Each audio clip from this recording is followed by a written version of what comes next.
The Scripps Howard Foundation honors excellence in human interest storytelling. The winner, N.R. Kleinfeld with the New York Times for his retrospective piece on a New York City man who died alone.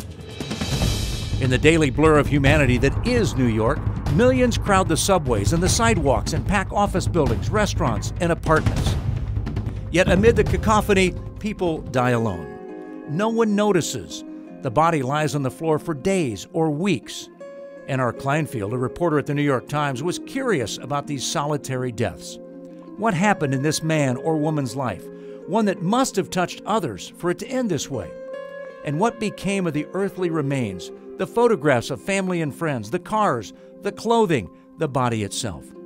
What emerged was a story ultimately about loneliness, about the mortal fear we have of dying alone with no one noticing or caring, and about the erosion of human contact, about how our closest relationships can wither if they're not watered daily. The writer took a topic that is, on many levels, mundane. People don't think anything about it.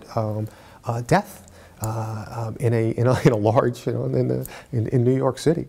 I mean, the writing was beautiful and powerful and economical. It told the narrative structure. It was telling a story where there were constant revelations as you were going along, that you really, literally couldn't stop reading it. You don't think about what happens when someone dies, that there's no one around. And there was just so much information that I had never thought about.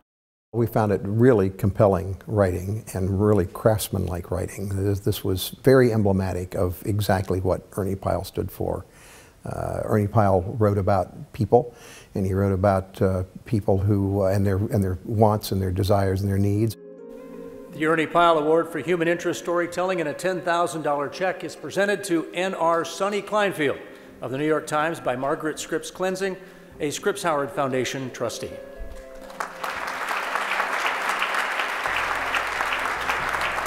Thank you. I want to thank Scripps Howard. When I was getting into journalism, I used to read old stories by Ernie Pyle in journalism collections. And as I read them, I thought, I'd like to be Ernie Pyle. So to me, an award carrying Ernie Pyle's name is a considerable honor. I also want to thank the New York Times, which has put up with me for a long time. This was a story about an unnoticed man, and it was built around the work done by unnoticed people and about the impact on others whose names don't show up in the newspaper.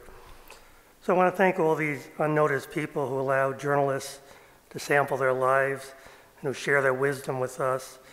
I usually find that their wisdom well surpasses that conveyed by the noticed people who regularly appear in the papers.